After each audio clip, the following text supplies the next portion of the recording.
आज शिकार बहुत अच्छा रहा। अब महल लौटने का समय आ गया है।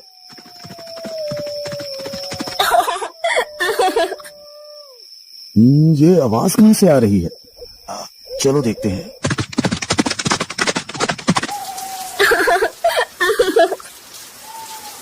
ये देवी, तुम कौन हो और यहाँ इस घने जंगल में क्या कर रही हो? महाराज, मेरे पति ने मुझे यहाँ छोड़ दिया है। अब मैं क्या करूँ, कहाँ जाऊँ, कुछ समझ नहीं आ रहा। राजा ने देखा कि औरत बहुत खूबसूरत है। उसकी सुंदरता से मोहित होकर राजा ने उसे सहारा देने का निर्णय लिया। अगर तुम चाहो तो मुझसे शादी कर सकती हो और मेरे महल में मेरे साथ रह सकती हो। ठीक है महाराज, मुझे आपकी शरण स्वीकार है। औरत राजा की बात मानकर उनके साथ महल में चली गई।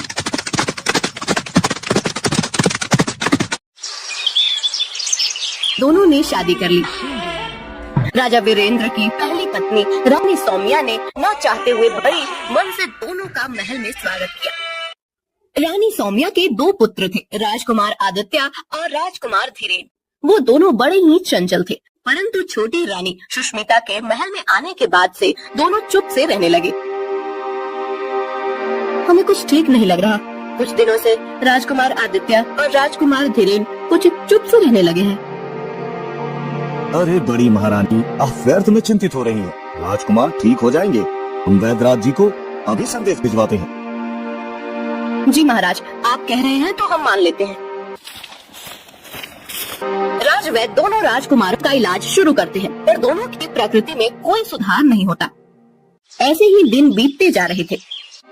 कुछ दिनों बाद राजा भी बीमार पड़ने लगे। दिन पर दिन उनकी तबीयत बिगड़ती जा रही थी।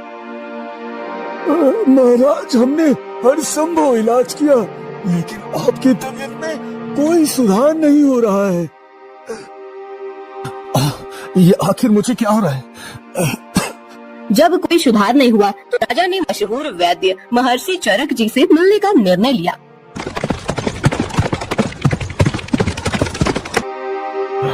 महर्षि जी, मैं बहुत बीमार हूँ। जब से मैंने नई शादी की है, तब से मेरी तबीयत बिगड़ती जा रही है। महाराज, क्या आप बता सकते हैं कि वो औरत आपको कहाँ मिली थी? महर्षि, वो मुझे जंगल में मिली थी जब मैं शिकार से लौट रहा था। महाराज, वो औरत नहीं, इच्छाधारी नागिन है। नागिन, उसके जहर के कारण ही आप बीमार हो रहे हैं। महाराज, मुझे विश्वास नहीं हो रहा कि मेरी नई रानी नागिन है। आप एक काम करें, महल जाकर हर जगह से पीने का पानी हटा दे और कुएं को ढक दे। फिर आधी रात को उसे कहें कि आपको बहुत प्यास लगी है और पानी चाहिए। देखना वो पानी कहाँ से लाती है। राजा ने वैद्य महर्षि चरक जी की सलाह मानी और महल में सभी पानी के बर्तन खाली करवा दिए और कुएं को ढकवा दिया। मुझे बहुत तेज प्यास लगी है, मुझे पानी दो। ठीक है, मैं पानी लाती हूँ। नई रानी बिस्तर पर लेटे लेटे ही एक गिलास हाथ में लेकर पानी ढूंढने लगी। उसने अपना हाथ बिस्तर से लंबा करके पूरे महल में पानी ढूंढा, लेकिन कहीं भी पानी नहीं मिला। फिर उसने अपना हाथ कुएं की तरफ बढ़ाया, लेकिन वहाँ भी पानी नहीं मिला। अंत में उसने अपना हाथ बहुत दूर नदी की तरफ बढ़ाया और वहाँ से पानी लेकर राजा को दे दिया। ये औरत तो सचमुच नागिन है। बिस्तर से उठे बिना नदी से पानी ले आई।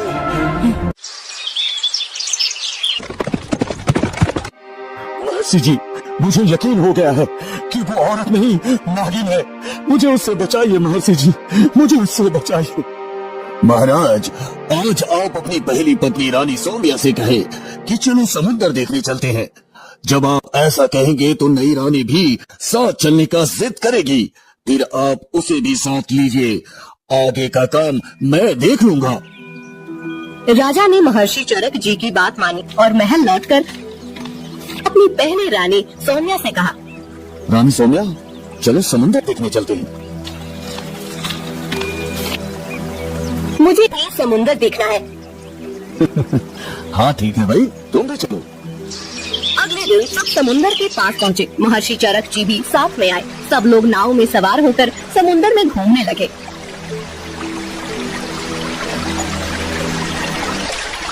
ये समुद्र बहुत गहरा है, आज तक कोई भी इसकी गहराई का पता नहीं लगा पाया।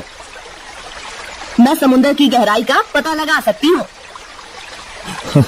अरे जब बड़े बड़े तैराक और नाविक आज तक इसकी गहराई का पता नहीं लगा पाए, तो तुम कैसे लगा सकती हो? ठीक है, मैं समुद्र में कूदने जा रही हूँ।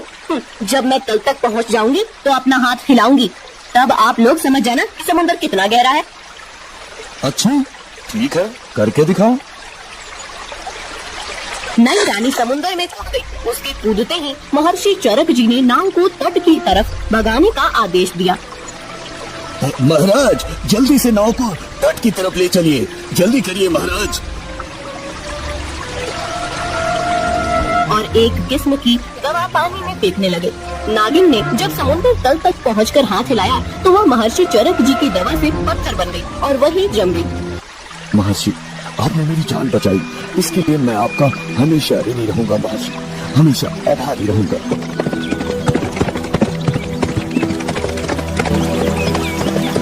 राज्य में दोनों राजकुमारों की प्रकृति भी ठीक हो गई और राजा भी स्वस्थ हो गए। राजा ने महर्षि चरक जी को ढेर सारा इनाम दिया और अपनी बहन रानी सौम्या और दोनों राजकुमारों के साथ खुशी खुशी रहने लगे।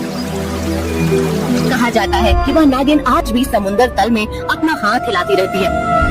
ओम नमः शिवाय, ओम नमः शिवाय, ओम नमः शिवाय। महल में इच्छाधारी के खात्मे के बाद हर कोई चैन की सांस ले रहा था, लेकिन महर्षि चरक जी के चेहरे पर चिंता की लकीरें गहरी होती जा रही थी। उनके मन में किसी अनहोनी का संकेत हो रहा था।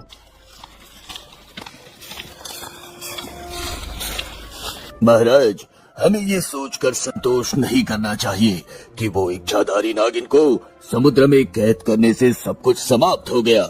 उसकी आत्मा इतनी सरलता से मिट नहीं सकती महाराज।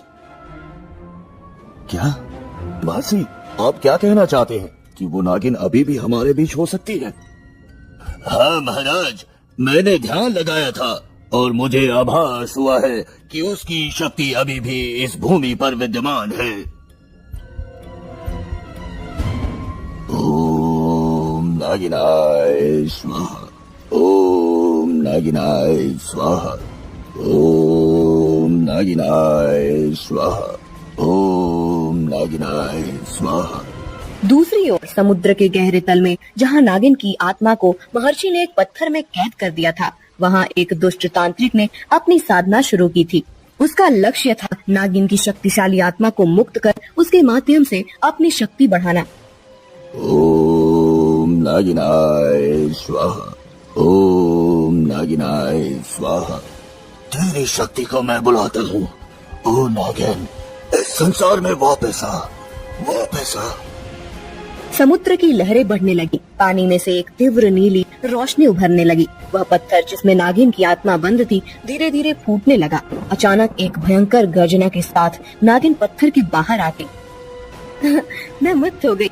इस संसार ने मुझसे जो लिया, अब मैं उसे वापस लूंगी। हाँ, मैं तुम्हारी शक्ति के साथ इस दुनिया पर राज करूंगा, राज। तांत्रिक की योजना थी कि वह नागिन की शक्ति का उपयोग कर पूरे राज्य को अपने नियंत्रण में ले। ये तो संभव नहीं है तांत्रिक। नागिन ने अपनी कुटिलता से तांत्रिक को धोखा दिया। वह उसे मारकर उसके सारे जादू पर कब्जा कर लेती है। अब नागिन पहले से भी शक्तिशाली हो चुकी थी। कोई भी मेरी शक्तियों को नियंत्रित नहीं कर सकता। अब मैं अपना बदला पूरा करूंगी और उस राजा वीरेंद्र को तबाह करूंगी जिसने मुझे कैद किया था। महल के बगीचे में एक दिन रानी सौम्या टहल रही थी। अचानक उन्हें ऐसा महसूस हुआ जैसे कोई उन्हें देख रहा है। एक अनजानी घबराहट उनके दिल में घर करने लगी।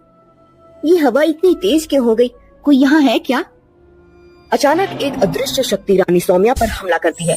उनके गले पर एक ठंडी नागिन जैसी छाया महसूस होती है। वे घबराकर पीछे हटती हैं, लेकिन वह छाया धीरे धीरे गायब हो जाती है।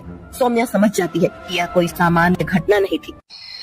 एक रात जब पूरा महल गहरी नींद में था, नागिन ने अपना रूप धारण कर लिया। वह एक सर्पनी के रूप में राजकुमारों के कक्ष में प्रवेश करती है। अब मैं अपना बदला पूरा करूंगी। राजा वीरेंद्र के प्रिय पुत्र अब मेरे कैदी होंगे।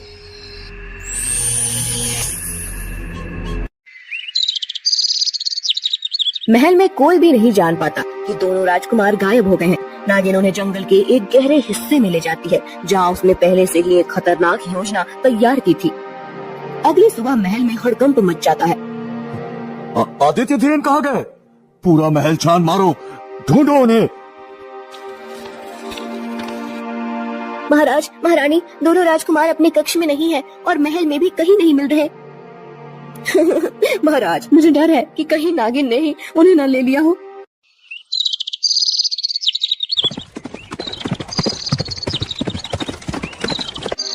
महाराज, हमें उनकी तुरंत खोज शुरू करनी चाहिए। ये नागिन की चाल हो सकती है महाराज। हाँ महर्षि, हमें उन्हें जल्द से जल्द खोज निकालना होगा। जंगल के एक गहरे और अंधकारमय स्थान में नागिन ने दोनों राजकुमारों को बांध रखा है। वह उन्हें मारने की योजना बना रही है। हमें छोड़ दो, हमने तुम्हारा क्या बिगाड़ा है? तुम्हारे पिता ने मुझे धोखा दिया, अब तुम दोनों उसकी सजा भुगतोगे। अरे नागिन, हमारे पिताजी को ये बात पता चली कि तुमने हमें कैद किया है तो वो तुम्हारा क्या हश्र करेंगे, पता है ना तुम्हें? हाँ। बच्चे, मुझे डराना बंद करो। तुम मेरे बदले का साधन हो और अब तुम्हारे पिता को अपने पापों का फल मिलेगा। महर्षि चरक जी राजा वीरेंद्र के साथ अपनी दिव्य शक्तियों और मंत्रों का सहारा लेकर जंगल के उस गुप्त स्थान तक पहुंच जाते हैं।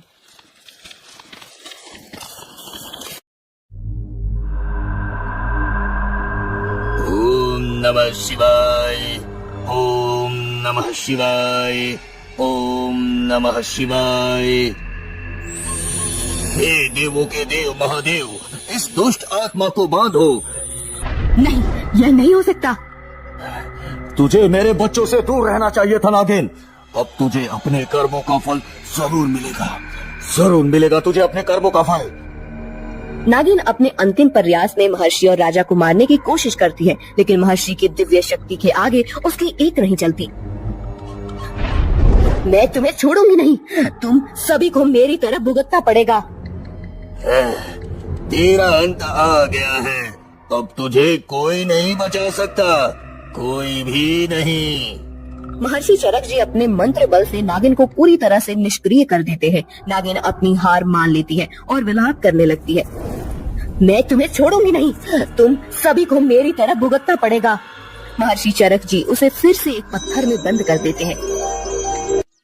नागिन के पत्थर में बदलने के बाद राजा वीरेंद्र और रानी सौम्या अपने दोनों पुत्रों को गले लगाते हैं। वे दोनों अब सुरक्षित हैं और उनकी आंखों में डर की जगह राहत है।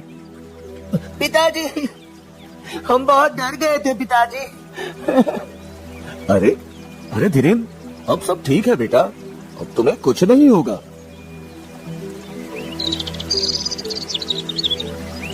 ओम नमः शिवाय, ओम नमः शिवाय, ओम नमः शिवाय।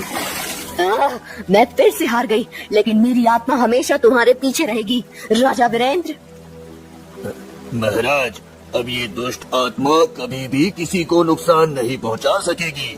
हाँ, हे महर्षि, आपने फिर से हमारी जान बचाई। मैं आपका ऋणी हूँ महर्षि, मैं आपका ऋणी हूँ। महल में फिर से खुशियों की बौछार होती है। राजा वीरेंद्र ने अपने दोनों पुत्रों की सुरक्षा के लिए एक बड़ा उत्सव आयोजित किया। महर्षि चरक जी को विशेष रूप से सम्मानित किया गया। आज हम सब महर्षि चरक के आभारी हैं। उनकी कृपा से हमारे राज्य की रक्षा हुई है। हाँ नहीं महाराज, ये सब ईश्वर की कृपा और आपकी आस्था का परिणाम है महाराज। अब हमें किसी भी भय का सामना नहीं करना पड़ेगा और हमारे बच्चे भी सुरक्षित हैं। सब आपकी कृपा से महर्षि जी, सदैव आपकी ऋणी रहेंगे हम। इस प्रकार एक बार फिर से महल में शांति और खुशी लौट आई। लेकिन इस घटना ने सभी को यह सिखाया कि अच्छाई के सामने बुराई कभी टिक नहीं सकती। नागिन की आत्मा को हमेशा के लिए समुद्र की गहराई में कैद कर दिया गया था और वह कभी वापस नहीं आ पाई।